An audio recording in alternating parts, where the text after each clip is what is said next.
Thanksgiving is our nation's official time for gratitude and counting our blessings.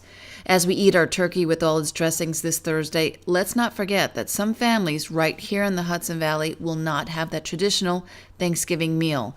In fact, putting food on the table this year will be a struggle.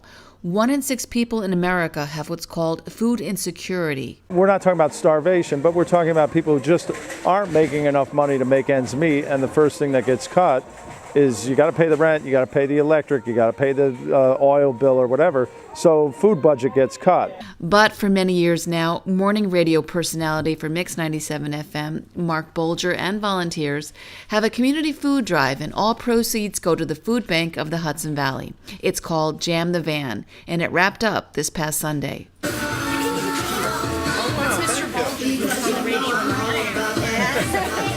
Nice to meet you. We're trying to fill up a giant trailer out there, and I'm figuring it's going to be 10 to 15 tons of food by the time it's all done. At least that's what we're hoping for. The food collected at area ShopRites weighed in at about 12,000 pounds, and they've raised nearly $7,000. Bolger says the holidays are the right time to hold a food drive. Companies make their budgets in October. They cut people.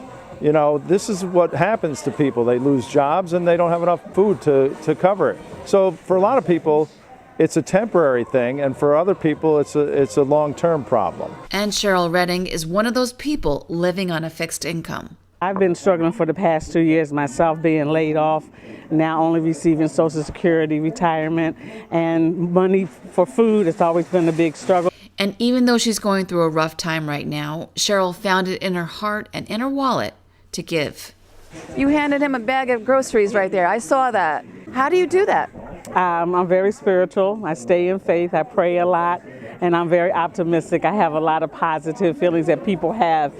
Watching us go through different challenges in the world, from 9/11 to Sandy to New Orleans, and how we come together to help each other out, whether the federal government's there or not. People always help each other out, one person at a time or one family at a time.